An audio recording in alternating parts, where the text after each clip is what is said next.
Hey everybody, welcome to a white belt experience. Sorry about last week's super awkward intro. I'm new to the whole YouTube thing, so the camera and talking to it is something I'm a little uncomfortable with. But today's guest is Mike Lady. He's a 10th Planet Las Vegas brown belt. He also made it to the top 16 at the minus 99 kilo West Coast trials, so I hope you enjoy.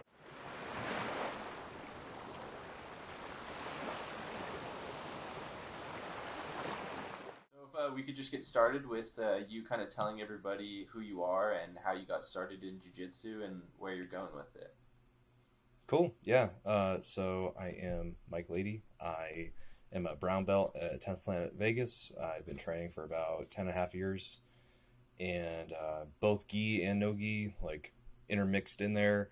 I started mostly in the gi, and for like the first 5-6-ish years, and then like COVID hit, like I moved out to Vegas, and then for like a couple of years trained both gi and no gi, and then when COVID hit, I just focused on no gi. And so now my goal is to like try to win ADCC trials. I made it to the round of 16 at the last West Coast trials, so yeah, that's kind of like my big goal right okay now. And what weight class are you in? Minus 99 kilos. Nice. So 217. That's the bigger pounds. guys. Yep. What like I understand COVID was kind of the switch to no-gi, I guess, but is there stuff you prefer in no-gi that you didn't have before in the gi? Oh, for sure. Like, so when I moved out to Vegas, I wanted to try something completely different. Like that was kind of like that. I moved out to Vegas like 5 years ago. So it was pre-COVID, and like, it was very, I just wanted to like learn something completely new because I came from like a traditional gi school. So I was like, okay, I knew nothing of leg locks. So I still know very relatively little about leg locks, but I know a little bit more now. Like I'm not going to panic tap or anything like that. The main thing that I don't miss from the gi is just the grips. Like my fingers feel so great. Like I never realized how much stress I was putting them in until I stopped training the gi. I'm like, oh, why do my fingers feel just fantastic suddenly? So yeah, like I don't miss like the heavy gripping, like holding on for dear life or grip breaks and things like that. Do those grip breaking skills, do you see them transfer over well into no-gi, or how'd that work? I mean, of course, when I first started no-gi, I was like, what do I do with my hands? Like, I was I was searching for like, clothes to grab, because as humans, we're hand dominant, right? Like this is how we interact with the world, with our fingers. So as a result, my jiu-jitsu game became very grip dominant, like when I was training the gi. And then when took it off for no-gi, I was like, oh wait, I wasn't really using my legs in the ways that I should be. And that's when I first, well, maybe not first, but like I really started to understand like the importance of like fighting with your whole body, not just using arms and hands, but like using your legs, using your whole body as a unit, moving everything in sync, and every limb having a job. So taking the gi off kind of revealed more fundamental like mechanics to me that I needed to work on. That's interesting, because the argument is always, well, the gi is the fundamentals, and then Sure. no gi is where you get the cool stuff. So I think it's interesting you'd say that. Yeah. For newer guys kind of going from the gi to no gi, what would you recommend in terms of like training that they do so they don't have that like awkward stage where they're gripping everything? I mean, you're going to like, don't get me wrong. Like, grappling is, I think I've said this like on one of my earlier podcasts, is like friction is the fundamental force of grappling. So if we can't grab each other, we don't have a sport, right? Like if the force of friction disappeared, we would just slide all over each other, and we couldn't get anything done, right? So we're still grabbing. There's still the concept of grips, but it's like C clamps or two on ones, arm drag. Like we're just gripping like the actual body itself rather than a cloth mediated like thing. Like the gi is just kind of a proxy to controlling the body itself. So if you're going from gi to no gi as a beginner, just be open to sucking. Like, I mean, like you're a beginner already, so don't worry about it too much. Just understand that it's going to be it's basically a different sport. Like, it's in the realm of grappling, but it's a different rule set. So just like judo and jiu-jitsu are different sports, like we view those as different. Like, even though they're both wearing the same thing, a gi and a belt, they have different rule sets, encourages different behaviors, different expressions of behavior. So judo has more developed throws. Like, there's 60 different throws or something like that you can do, versus jiu-jitsu has a guard game. Like, judo has no concept of a guard. So same thing, like, you change the constraints of the sport, you're gonna change the behaviors, and you may not have skills in that particular type of behavior. Okay, so you look at as it more as like a supplemental version of your no-gi to kind of carry over in a way. Yeah. So like you're still trying to control a body, like that's kind of the consistent thing is, you're still trying to control another human being. They're trying to control you. It's just the means by which you control them is if you're in the gi, it's mediated by grabbing the grips and things like that. In no gi, it's still grabbing grips, but not by cloth. It's grabbing at their actual arm, their actual neck or head or leg, whatever. So yeah, just be open to failure. if you're new, like, you're going to be failing a lot, and that's kind of how you learn. Okay, and do you see any reason for, like, I'm 10th Planet, so I'm all no-gi. Do you see any reason for me to even try to do anything in a gi, or a beginner who's in no-gi to try to do anything in a gi?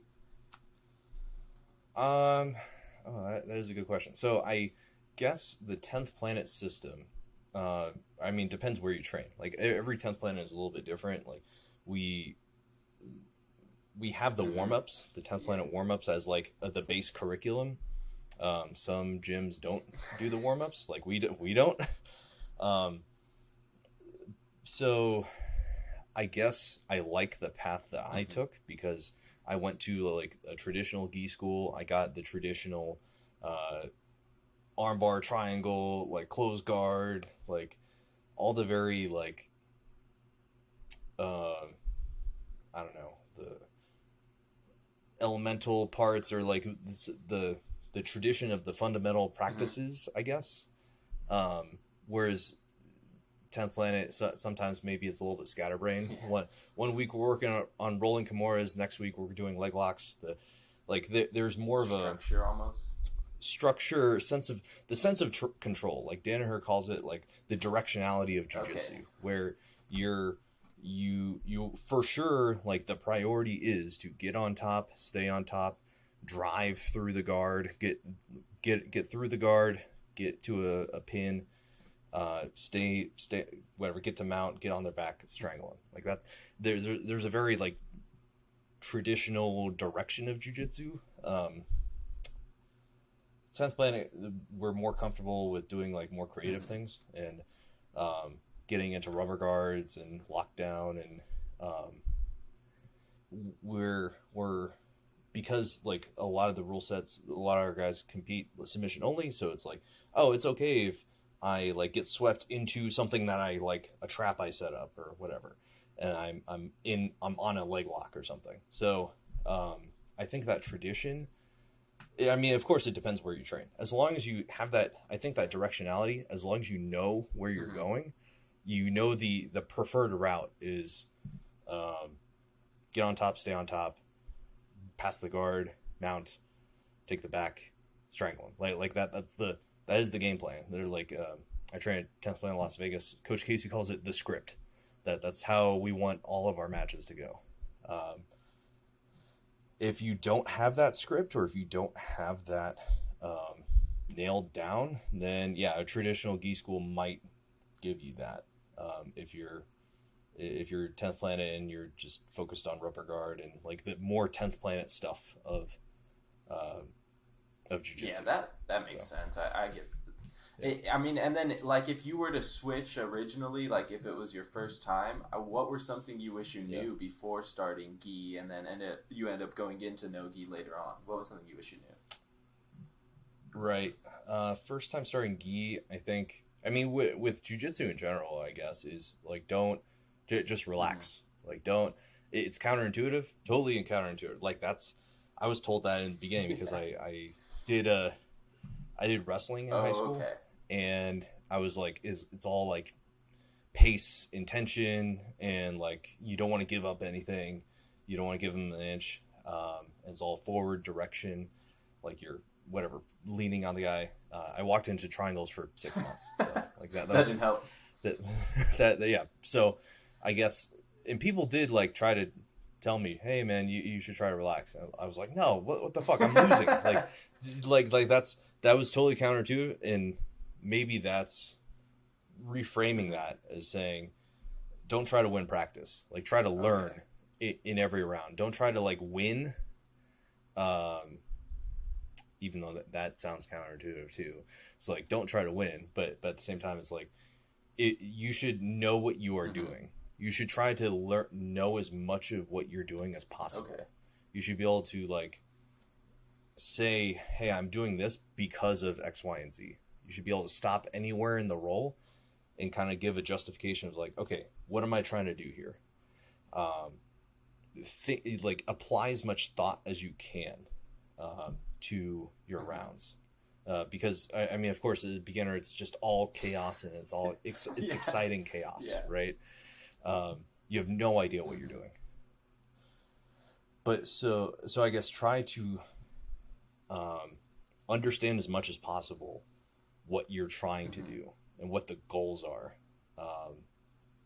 And that's all kind of baked into relax. Yeah. And like that's your state of mind is like, I'm really like tensed up and because I really want to try to win, and this is like life or death to me. Eventually you kind of, as a beginner, you learn that this isn't life or death. This isn't like, even though if your body is telling you it is, like this is the first time it's getting inoculated to this feeling of pressure.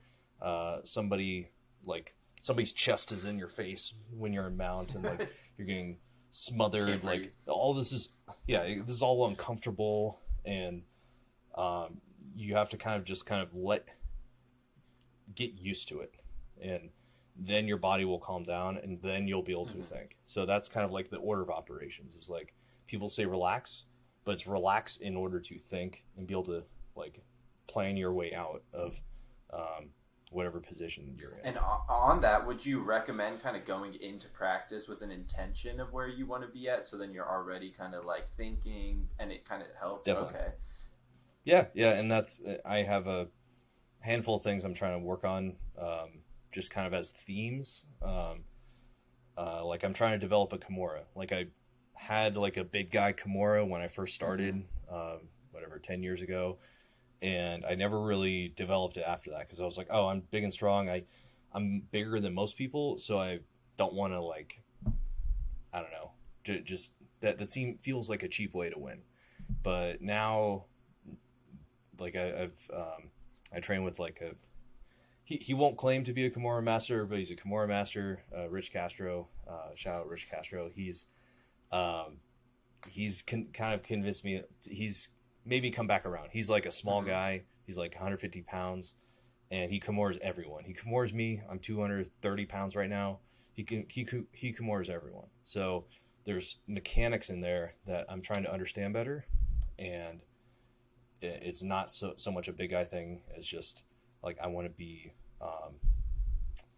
whatever. I want to use the leverage of like putting their arm behind their back and putting that. Doing the technically correct thing and not using like strength. So just really mechanic based. Yeah. So coming into practice, like have like 2 or 3 things that, okay, if I'm on top, I want to do Kimuras. If I'm on bottom, I'm trying to elevate to cross ashi like butterfly hook to like cross ashi, and then like when I'm standing, I'm wrestling. So like I want to like try to get a single leg and take him down. So that those are like the three things that I'm currently working on. So have something that you're working on in every position. And as like a new guy, like sometimes it's kind of hard to know like what the hell to work on. Would you recommend just going to your coaches, your training partners? Like sometimes it's hard to talk to coaches too, because there's that like, oh, that's my master, so right. It's a little uncomfortable. Yeah, exactly, for sure. And I think that's an interesting thing that gyms don't really highlight a lot is that you learn, say, 50% of your jiu-jitsu when you're just starting out is from your instructor. The other 50% is from your training partners. Your training partners, they're the ones rolling with you. They're like, you're doing more rounds with your training partners than with your coach. So your training partners are right there, like right there capitalizing on your mistakes. So you can ask them, hey, what could I be doing better? And they'll tell you. Like they're more than happy to show you, hey, this is what you could be doing. One thing that you could take away. Keep your elbows in, or whatever happened during the roll, they can like break that down really quick in between rounds with you, and just give you a better direction of where to go. So gyms don't like advertise that because there's like a sensei culture. There's like a mass like, oh, the coach knows all the answers, but really you're developing with the room. Everyone in the room is getting better, so we should like start to leverage the power of the room, not necessarily just the coach. The coach doesn't have all the answers. Like if they're really honest and if they're a good coach, they'll say, I don't know, like what do you think, or what, like they kind of workshop it with everyone else. So I think having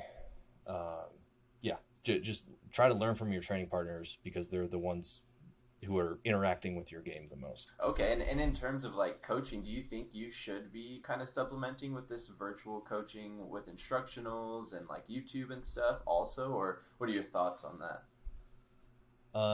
That's interesting because like you can, but so I've kind of gone down this rabbit hole of like ecological approach with I interviewed Greg Souders a couple episodes ago on my podcast, and he's big on like having no technique, or like not it's not having technique, it's just not doing it the same way. It's not having that information processing type of activity. It's not he's very anti-drilling. Like he should, like, you don't want to be like dead drilling this, like rehearsing this thing that is going to be totally different in a live situation. That's kind of his point. So if I'm terrible at like studying as well, like I like watching myself rolling because like that's applicable to like me. But I'm sure there's like value in, I don't know, if you, because I have a bunch of like Fanatics DVDs, I have a bunch of like instructionals, but I like never get through them. That's true. I never get to them. So it's like buying books. Like you feel good about buying them, but you don't necessarily like, if you don't use them, if you don't like apply it right there, it's very hard to apply. Like if you watch it at night after practice, and then you say if you train at night, I train at 6 a.m. So like this is like foreign to me. So if you train at night and you like go home after practice and you watch an instructional, and then it takes you like 22 hours for you to apply it, are you really gonna like apply it? That's well, true. Right? So it's more of like getting these concepts in your head. They're like, jiu-jitsu has been more rules of thumb for me than individual techniques. Like, yeah, there have been a handful of like very precise, detailed techniques that I use. Say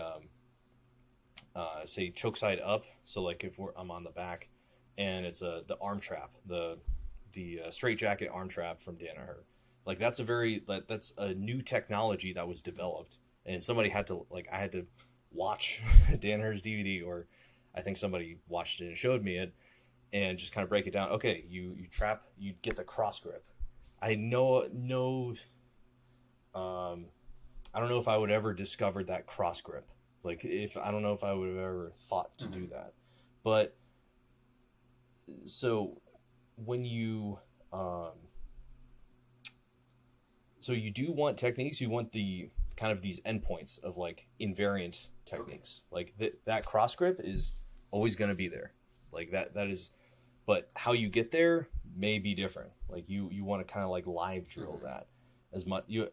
I'm kind of on a big live drill kick right now. So you want to try to work within a certain position, situational sparring, that kind of thing, and like handcuff yourself. Like say, oh, I'm only allowed to like pin this guy, keep this guy down, and he has to try to escape. Like that's an example of like a game or a constraint-based drill. So long story short, I think instructionals definitely help. They have a place. It's how the top guys in jiu-jitsu make money, but I'm not totally sold on the efficacy of it, maybe, but outside of like regular training, you have to be able to apply it. That's the big thing, is being able to like develop skills and apply it the next time you roll.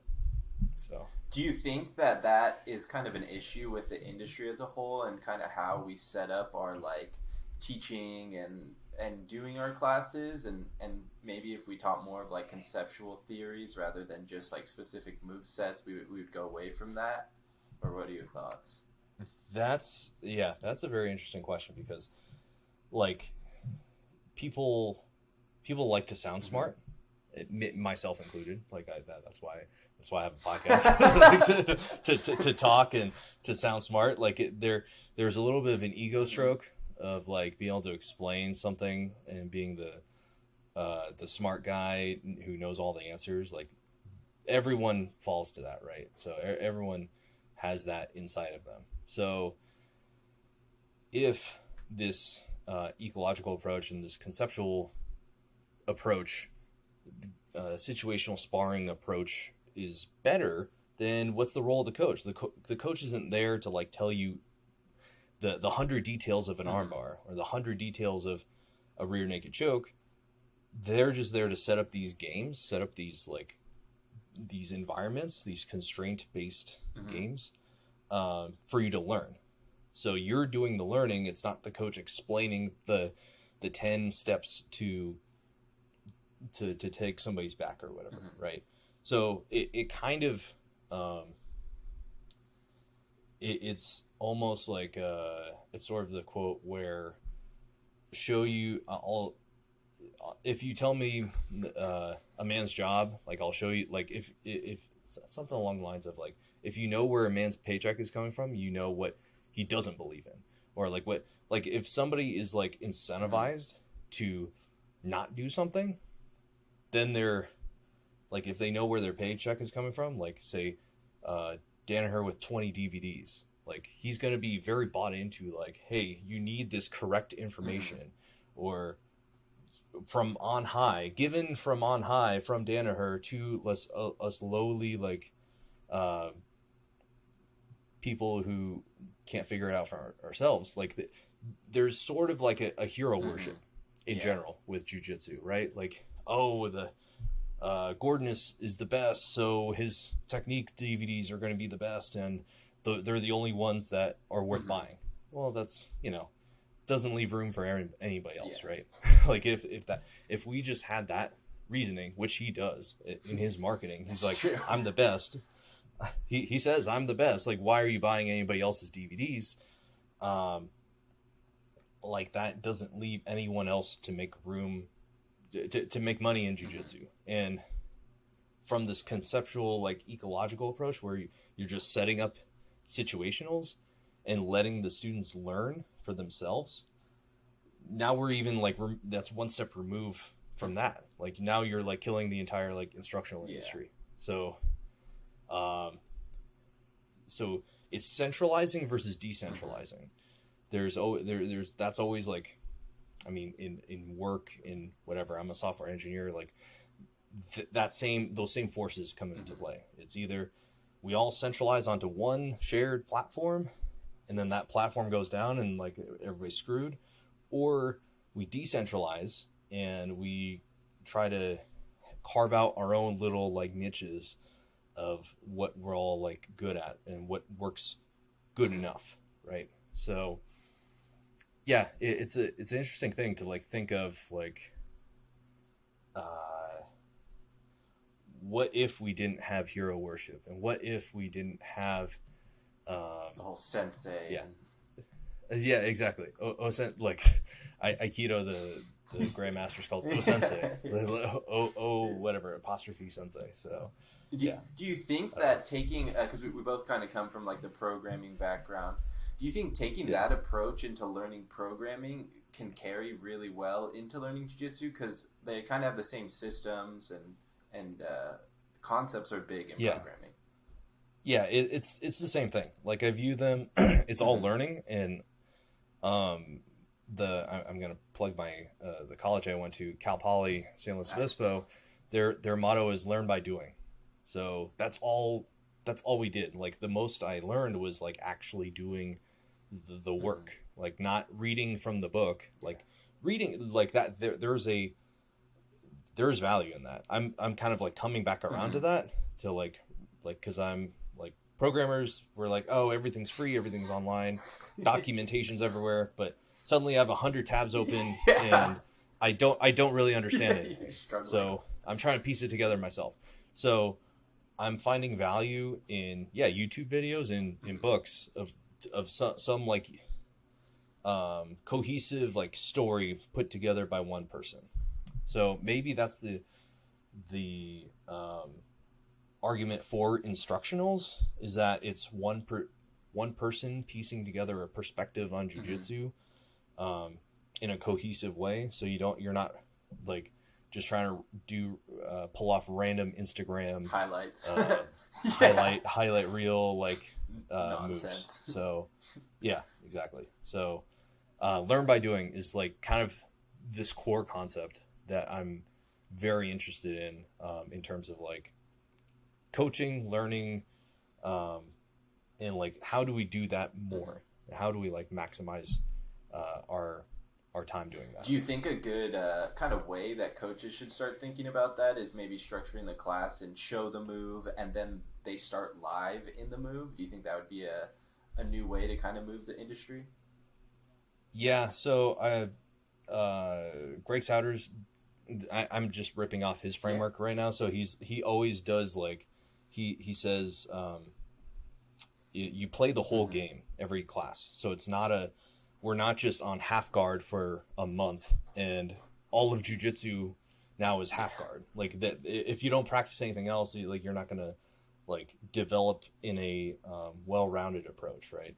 So what he does, and what I've done for like, I fill in sometimes at 6 a.m. like I cover class, and this is how I'm convinced that this is like the best way to like teach jiu-jitsu now is you start in a low variant situation. You go from low variance to high variance. So variance is like the amount that can be changed, right? The amount of like chaos in the system. So start from low variance because people are cold. Like it's 6:15 and people are like just rolled out of bed. So we're gonna start with a pin. So it's nice and easy. We're not trying to be, this isn't ADCC finals or anything like that. But you try to work out of a pin. Some guy on top tries to keep them like say in side control or mount or whatever, or with a Kimura, keep a Kimura. Start with a pin, try to work out of the pin. Guy on top isn't trying to submit, he's just trying to maintain the pin. Because this leads to like the whole idea of position before submission, right?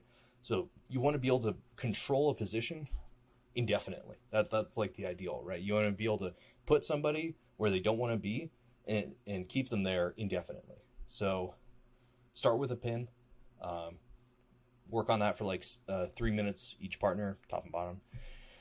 And then next is sub. So like now we're in that same pin, but we're top guy's trying to sub bottom guy, and bottom guy's trying to get out. So 3 minutes each there.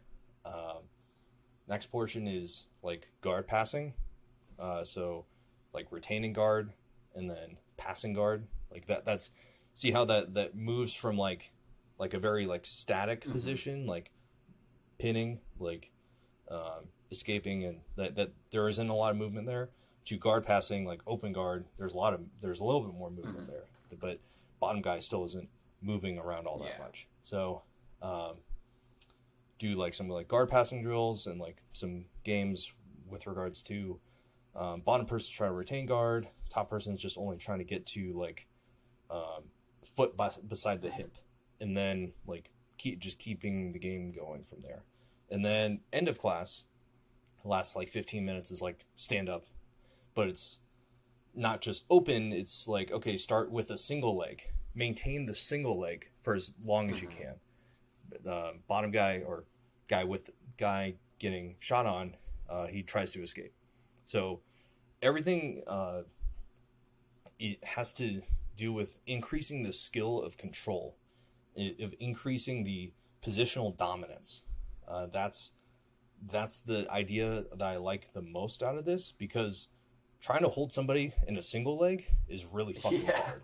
Like, but that's we never practice that position. We're all just trying to like shot setups are important, but the strength to like stand up in the shot and to like hold them and move them around, like that is like such a small portion of the game. But if we get good at it, if we get really good at it, that can like change the whole story of the match. So it's getting good at these like little battles and identifying these little battles and creating games around them so we can just iteratively play them. So like in programming, it's like that the REPL loop or whatever. Like you change a line of code, you compile it, run it, and spits out something that you did expect or didn't expect. You go back, change the line of code again, do this loop. So it's doing those loops, that iterative like testing, debugging loop in jiu-jitsu. Okay, and that kind of comes back to understanding the concepts and knowing what you're going to do to begin with. Right. And hopefully like people who are in a coaching position can do this. Like that, like they know jiu-jitsu. It's not trying to reinvent the wheel behind jiu-jitsu. It's you setting up games, you setting up situations for your students to learn. It's enabling them. You're leading them to water, and then they can decide how to drink. It's not you're not like just throwing them with no resources or no sense of direction. Like you do give them a sense of direction. These are the goals. This is what top players trying to do. This is what bottom players trying to do. But it's you're not telling them this is step 1, 2, 3, 4, 5, 10 to do this technique, because that's too slow and like not fluid enough. And do you think a beginner should go in trying to learn, like, I know the guard game's super popular because of just Gordon and the 10th Planet guys, but do you think we should go in trying to learn the guard game, or do you think passing and mount and top positions are a little bit more important for beginners because they do transfer better later on? Yeah. Again, I'm kind of biased. I'm gonna like say that I was a top player to begin with, because I was a wrestler and like I had the ability to take other white belts down and get on top and submit people from top. So that was kind of my progression. So I was like pretty good white belt competitor just because I had a bunch of wrestling competition experience. I competed a bunch of white belt, did pretty well, but then I get to blue belt and like I notice I have no answer for people sweeping me. People like upper belts like sweep me. I'm like, oh fuck, like I'm stuck in side control. I have no idea how to get out of here or what even the first thing to do is. So I think you want to learn everything kind of develop not just so one dimensionally. I think, and that's kind of what I like about Greg Souter's system is like you do all that within 1 hour. You play the whole game within 1 hour. You play top and bottom pinning. You play top and bottom guard and guard passing, and you play standing wrestling. So you have some idea of what to do in each of those different situations, because you don't like a lot. Especially as a beginner, you don't get to pick where you end up, right? You can only like react to what's going on. So I think, you're going to get put in bad positions. Just recognize when that happens and try to develop like a consistent path. Whatever you do it consistently. And then from there you can start changing little things about it. So if you're chaotic and you're spazzy and you use a ton of energy each time, like that's not super replicable, because you're kind of spazzing out. You're not thinking about where your arm placements are or where your legs are, where your knees are. You're just like, like you just kind of trying to like, whatever. Like you're not doing yourself a service by just kind of using strength versus like thinking through what technique, what is the right answer here for this given situation. Okay. And like, I mean, you've probably gone through so many techniques and so much stuff just being already at brown belt. Like, what do you think some of your biggest failures in jiu-jitsu were, and like, how did you learn from them? Biggest failures, yeah. I've definitely, I think just most recently I did a Naga tournament and I lost to a purple belt twice. So as a brown belt, so like that was kind of embarrassing. But that was as a result of me not putting myself in bad positions enough. Because I'm a brown belt, I can kind of like determine where all my rolls go for most of my rounds. Like that, yeah, there are some black belts in there and like upper belts as well, where I do like scrap with on occasion, but majority of my rounds I determine where this is going.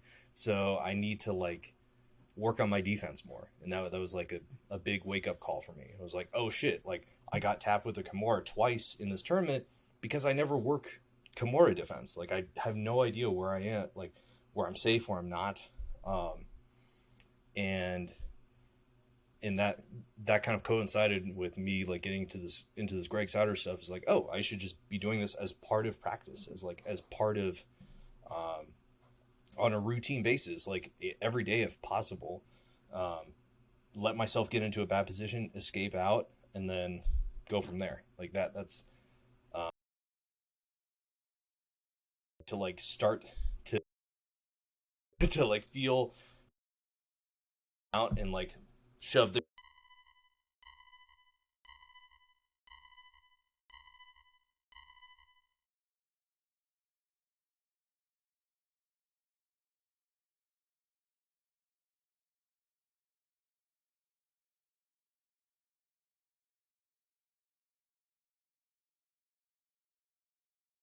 So yeah, like when you're a white belt, don't worry, you will get put in bad positions and you'll learn how to escape out of them.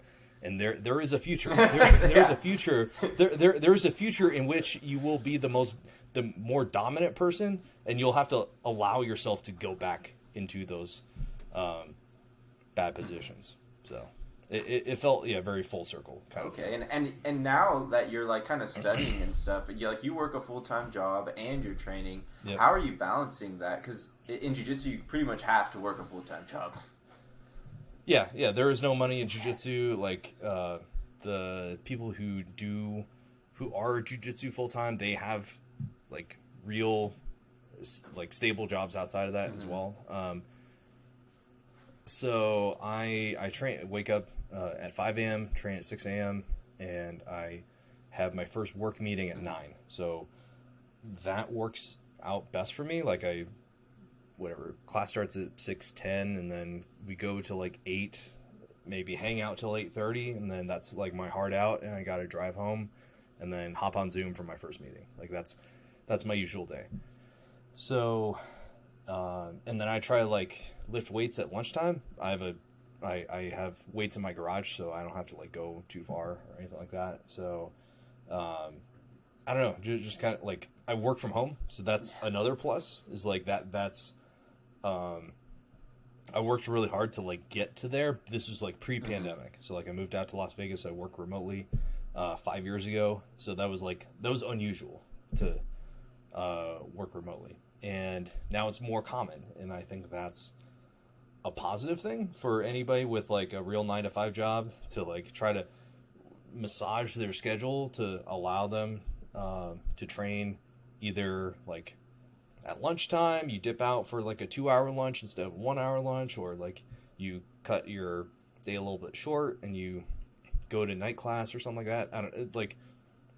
I think people's schedules are more flexible now. So I think that's a key that I used to get really consistent at jiu-jitsu. I think that's the most important thing is I'm at 6 a.m. Unless if I am actively dying, I'm at 6 a.m. jiu-jitsu Monday through Friday. And like last week I got a concussion, so that qualifies as like actively dying. So I didn't go, I got a concussion like last week Tuesday, didn't go the rest of the week. I was like, okay, like I feel like shit. I'm actively dying. Like I'm not gonna go to class. I'll sleep a lot, and then now I'm fine this week. So, yeah, so it's to the point where your coaches / your training partners, like if you miss a day, they're gonna be like, what happened? You all right? Like you want to get to the point where people are like concerned if you don't show up for your normal regular training. Like that's how that is where the magic happens, is doing the same thing over a long period of time. Okay. And how are you like combating those days you miss? Like I know we're kind of the only sport where like in basketball you can just go shoot hoops, or if you go run you get better at running. But jiu-jitsu, it's like, I mean, you're gonna ask your wife to roll with you. So like what are you doing at home Right. to kind of get back into it or stay in the groove? Yeah, so if I have to miss, I usually watch like old rolling footage, like for like either the previous week or competition footage, something where I can like see myself on the screen. There's a little bit of a narcissism there thing too, like because I'm not I don't know, I'm not interested in listening to Dan or her drone on about whatever, right? Like I'm interested in me. I'm on the screen. All right, let's see what I do, and let's see what like it's sort of I don't know. I'm big into building systems rather than relying on willpower.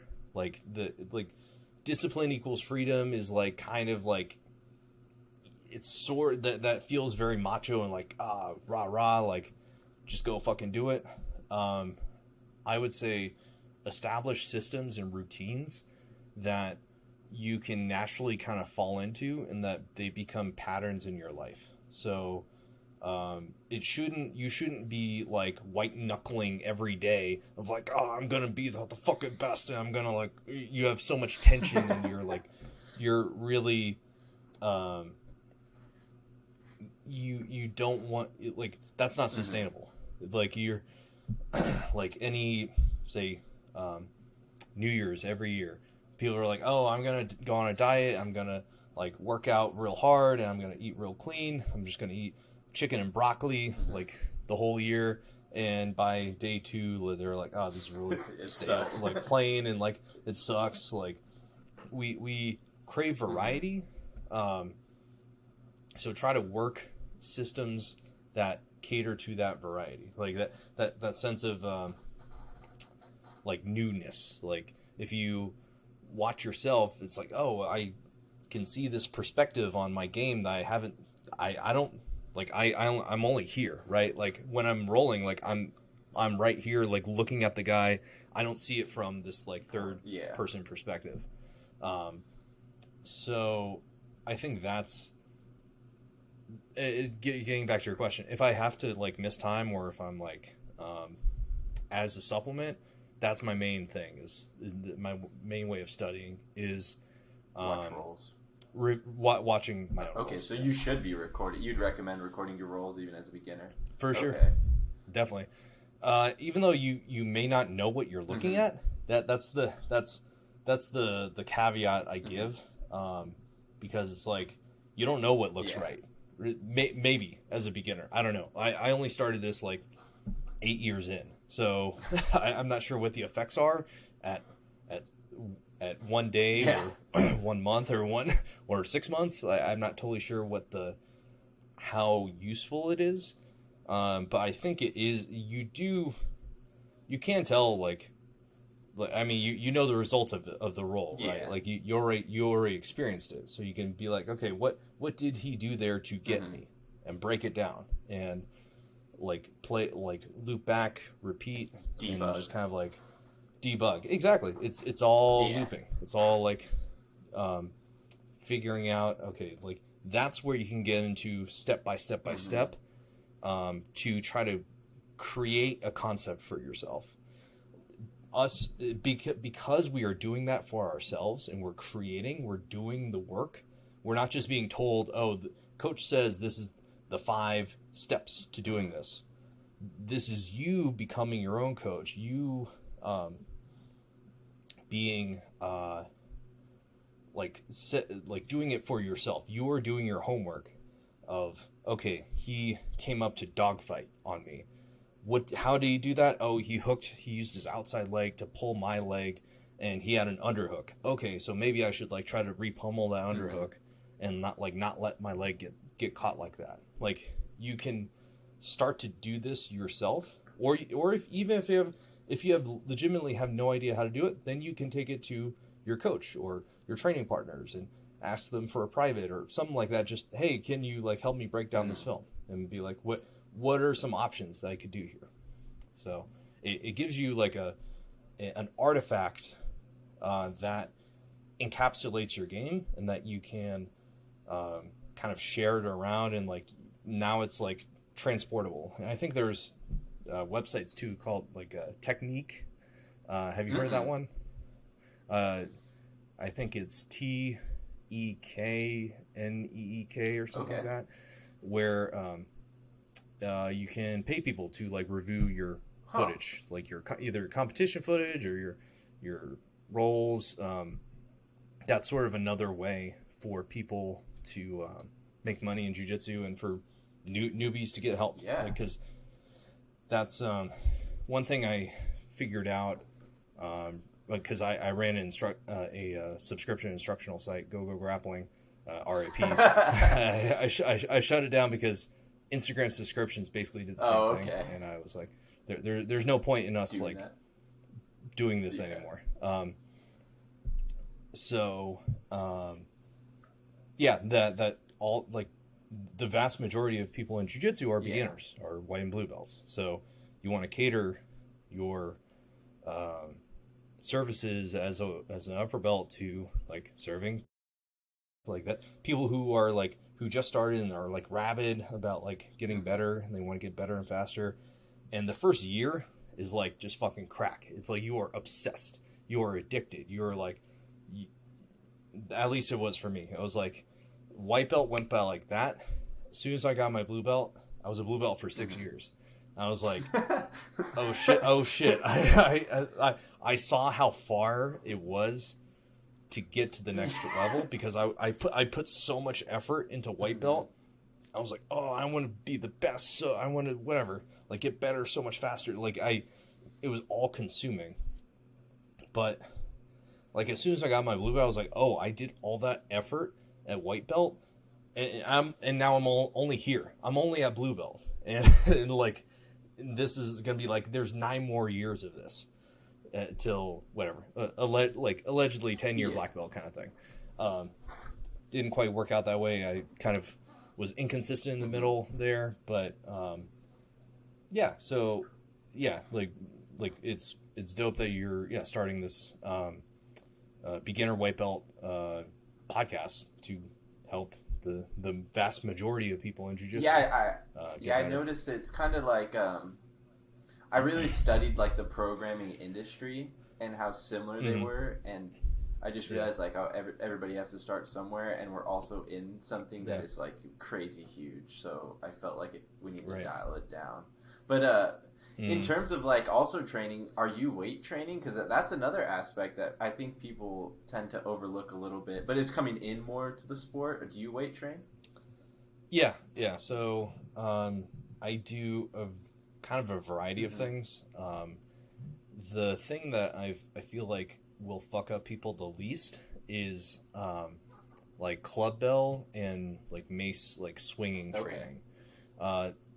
Because it's like powerlifting. I played football and I lifted weights and I squatted a bunch of weight. I deadlifted a bunch of weight, and eventually I got hurt doing all that.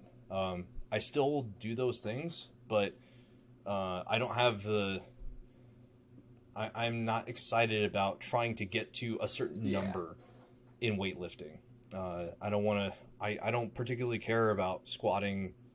I've never squatted 500 pounds. I squatted like 450 pounds when I was a junior in high school or something like that. Like that was, but I kind of stopped because I was like, okay, what is this getting me on the field? Like where is this getting? And I kind of stopped squatting because I had a football coach who's like, okay, let's try to train a little bit with a little bit more intention, like a little bit. Okay, let's try to focus on like sport specific movements and things like that. And for grappling, these clubs and maces, they were developed. They were developed in Persia and in India like thousands of years ago, and they were used by wrestlers in those regions. And so these implements have existed for longer than like mom. So I highly encourage people check out. Like I post a bunch of stuff on my Instagram of me like swinging, clubs and maces, but there's a whole lot of other like resources out there to learn how to do that. Mostly because it's grip strength. Like that is our connection I talked about earlier. Friction being fundamental force of grappling. You want to be able to like grab something. You want to be able to grab somebody and hold on to them.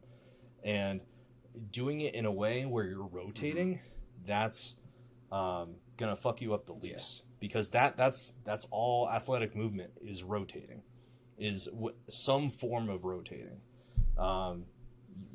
There's nobody's gonna like plank for you on the mat and let you lift them up or squat you or whatever, right? True.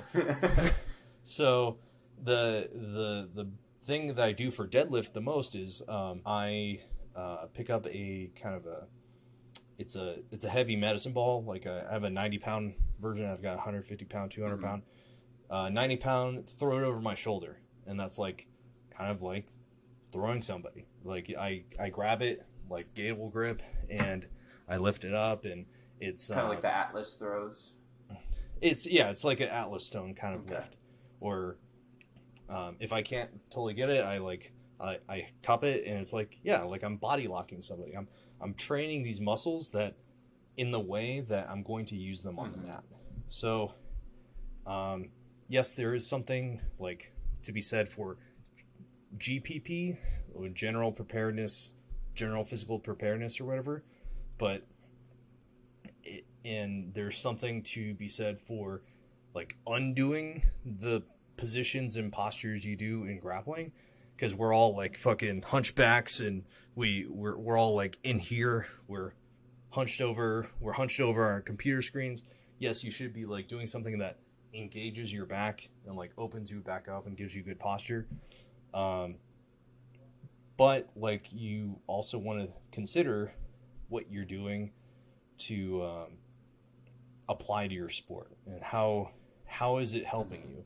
How is like I do pull-ups, not just like these, or not two hands facing the same direction, but alternating. I see it as like I pull myself up like this because it looks like a choke. Like I'm holding somebody like this. Like I'm gonna be trying to choke them like this. So I'm gonna work my pull-up strength like this. So just little things where you try to make things. It's not the end all be all. Don't get me wrong. Like I'm not. I do.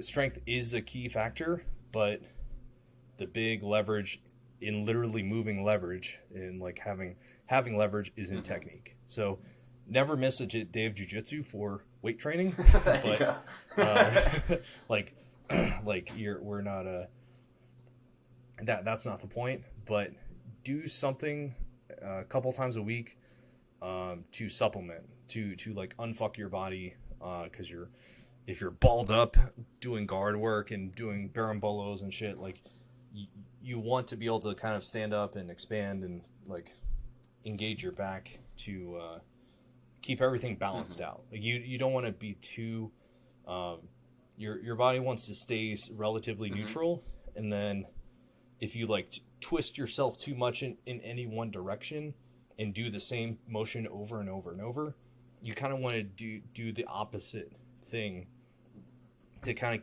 keep everything evened out. So yeah, no, that makes sense. Just kind of supplement with the opposite of what you're doing in jiu-jitsu.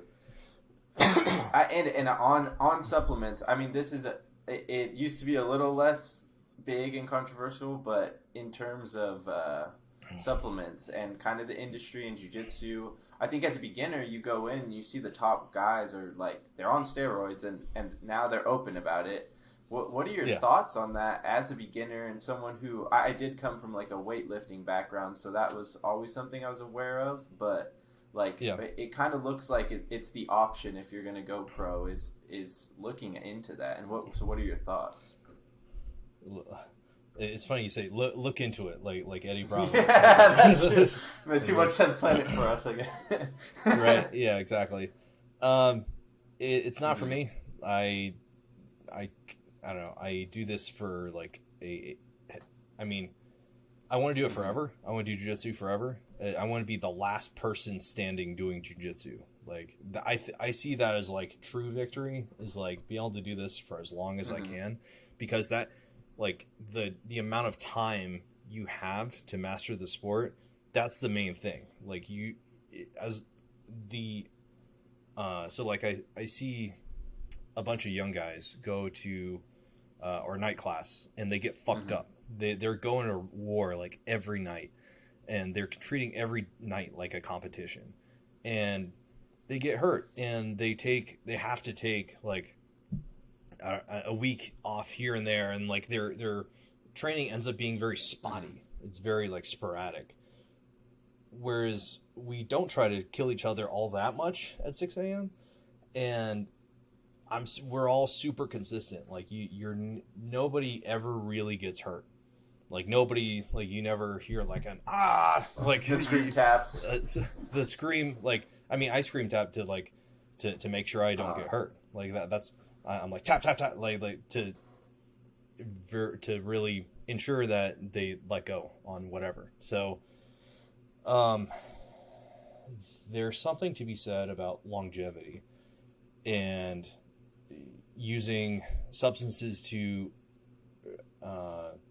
enhance your recovery now makes me question your training methods. Like, okay, you're training, it's a trade-off. It's short versus long. It's okay, you want to get good right now, like right now, and you want to be the very best right now.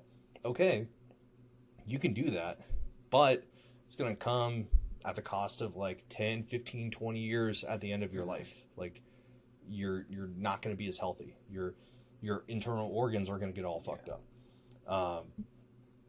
So that for me, that's the idea, is to stay on the mat as long as I can and soak up as much knowledge as I can. Yes, I want to compete. Yes, I want to do as well as I can right now. But I don't like the trade-off for me personally, of trying to like be a world champion at the expense of like time with my kids when I'm like in my 60s and I dropped out of a heart attack or something like that. Like, I don't know. It's not or time with my grandkids at that point, basically, right? Like it's these are things that we like. Grappling's full of like young 20-somethings who are full of piss and vinegar, and they want to go conquer the world. Great, like that's sports. That's like what your 20s are about. But now that I'm kind of like I'm 31, so like I'm kind of turning the page. I'm like, okay, like I want to be competitive. I want to do well, but at the same time, I have one eye on competition, the other eye on like, okay, what's the future like? What does this mean down the line? And what choices do I make now that might affect my family later? So, yeah. So steroids, I don't care. Like I train with people who are juiced up, and I don't know, I'm better than them still. It doesn't necessarily. I don't know. Like, yes, it gives you more horsepower, and like, yes, stronger is going to make you better, like to some degree, but it might be a hindrance to learning technique. You might rely on strength too much. You may not have to like tone down the effort level, and you may have a hard time turning that dial down if you're going in acai and Jesus stuff. So. That's true. I think that's interesting because it's kind of pretty big in the sport right now, especially with Worlds and everything. And I think it's really hard as a newer person to come in, and that's like, oh, if I want to be the best, I might as well start taking steroids when I get a white belt. Right. Yeah. I think that's like, you have to be a certain level of pot committed to like poker term, pot committed. Like you have to have a lot of chips in the basket for you to even like get there and consider that. If you're a white belt, like please do not do that. Like only do it if you're like a competitive, like purple belt, brown belt, and you have enough time in the sport to determine that this is what you want to do for the rest of your life, however short it may be. Like understand what you are doing.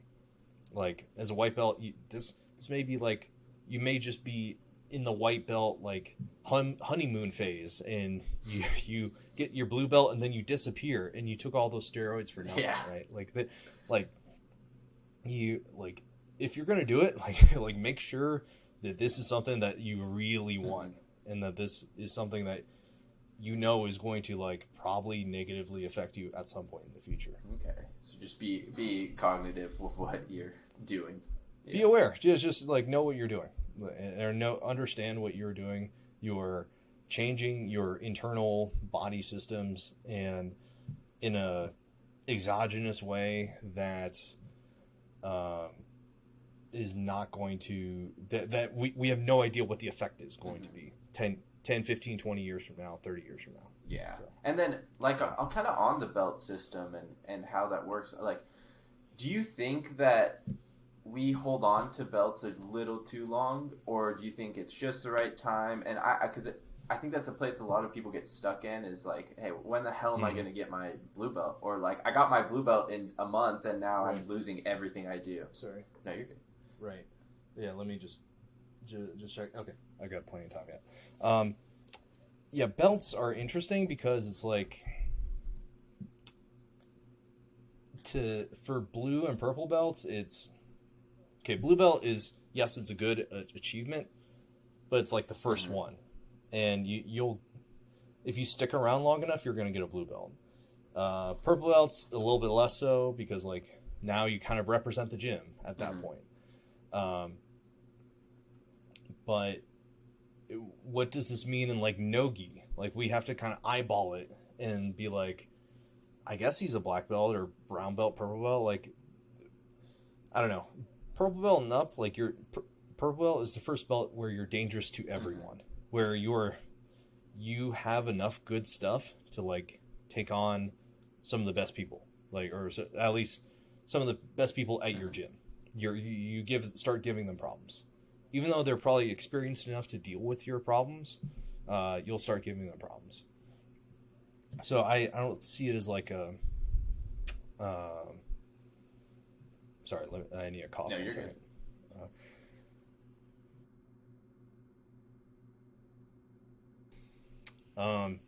So the belts, I kind of see it as it's always representative of your own personal journey. Like it's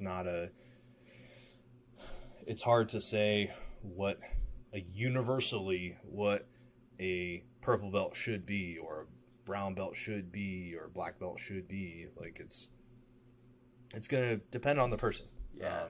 Do you think that might be a problem with jiu-jitsu as a sport in general, and kind of the fact that we don't have any set systems and structures that lead us into this like professional athlete role?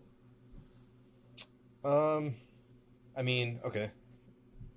For example, well, okay. So there's two examples, counter examples in the Olympics already is wrestling and judo, right? Wrestling has no belt system. You're just whatever skill level you are. You qualify for the Olympic trials, then you can you've wrestled whatever high level tournaments, you've done well. Like it's very meritocracy based. Like Jordan Burroughs doesn't have a belt in anything, or he's not underneath someone. Like that's another weird concept that we have with belting, right? Is you're under somebody. You are now attached to whoever gave you your black belt. Forever, basically. Like Keenan Cornelius is a black belt under Andre Galvao. He's an Atos black belt, even though he runs his own school. So that was like the first time that like cracked open that can of worms for me. Was like reading that and like seeing, oh, this is like what can go wrong here, or the awkwardness about that. But say judo everyone's a black belt in judo that goes to the Olympics. So there's some amount of like belt system there, but if you're at the highest level, the belt doesn't really matter. Like it's a necessary but not sufficient condition. It's an and statement in programming. It's the first condition. you need to in an if statement in programming. You need to satisfy the first condition before you and it with another condition. So you're a black belt and you've won the necessary tournaments to get into the qualifying, however you qualify for the Olympics. So for what's complicates this is that jiu-jitsu isn't just a high-level competitive athlete sport. It's a hobbyist sport too. Like people, those are the people who pay the real bills. Is me and my buddies at 6 a.m. who like have real jobs. Real people. Right. We're paying our $150 a month to keep the gym open, because the pros probably don't have that money to pay the gym for the training. So they have a different system. Like MMA fighters and whatever, they have camps and they pay out percentages from their fight purses and things like that. Like that's a different setup, a different system. So like coaches like diversify their investments too. Like they have a steady income stream from their 9-to-5 workers, and then they have potentially big payouts from having a stable of fighters who make it to like the UFC or whatever, something with a big payout, and they get a percentage of that fighter's purse or whatever. So like it's a diversified investment kind of thing. But I don't know. That's just that's kind of the craziness of this fight. Yeah. It's like everybody's a fucking animal, and is people who do this for a living, they have something wrong with them. they do not seek stability in the ways that the average people do, right? So they have a desire to fight, be a prize fighter, to fight for a living. That's not the average person's thing to do. So like if you're a white belt in jiu-jitsu, you shouldn't have to worry about any of this. Like don't join your first day and then quit your job the next day thinking you're going to be like the next Gordon Ryan. Like you want to average into this as a investment talk investment speak. You want to like get a little bit more serious over time, over a longer period of time. You don't want to go all in right away because you may not enjoy it. You may make the wrong the wrong investment with the wrong sport. What if you were going to be a way better swimmer or something like that, right? Like you don't want to go too far too fast.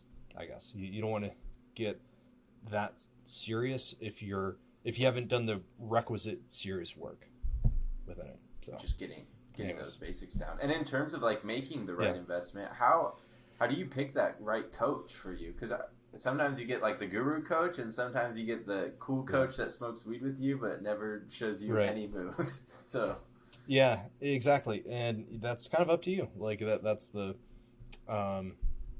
figuring out, try a handful of gyms like in your area. Like that's the thing, is you don't want to, it has to be local to you.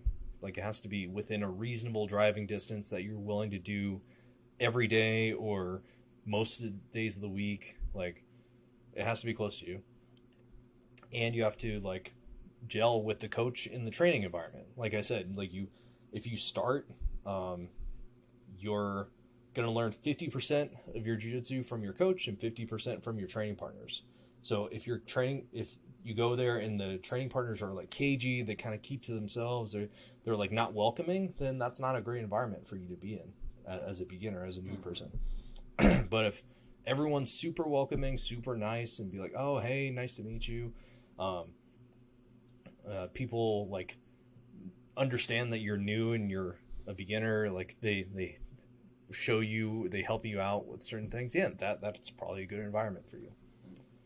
So the coach kind of can be a guru coach and know all the right answers and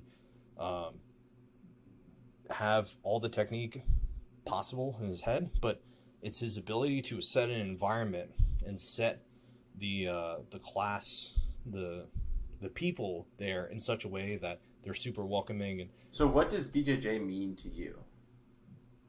Oh man, I pulled this question on oh, there we go. Yeah. Sick. Yeah. It's given me deep purpose in my life. It's a third place, quote unquote third place, where it's between home and work, even though it's like the first thing I do in my day, in my personal day. I get up. It's what I literally wake up every day for. Is I wake up at 5 a.m.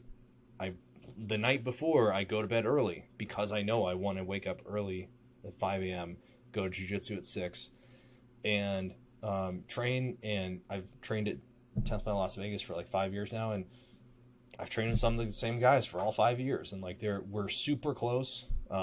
We see each other. You get to see your friends every day of the week.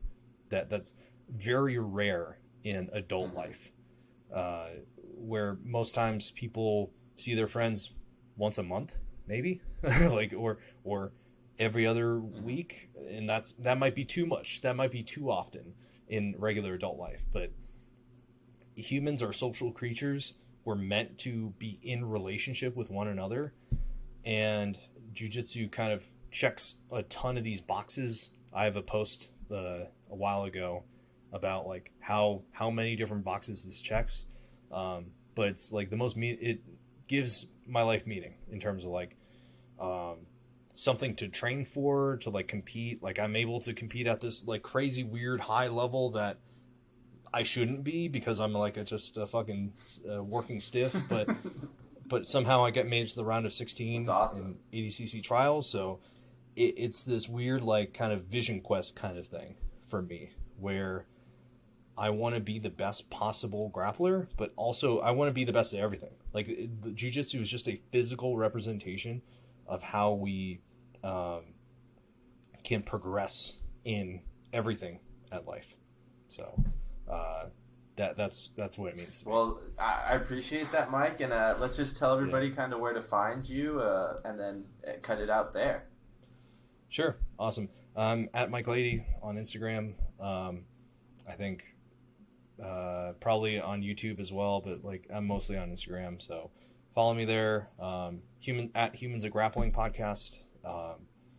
I'll probably repost this there too. But yeah, thanks for having me on. Yeah, dude. thank you. I appreciate it. That was awesome.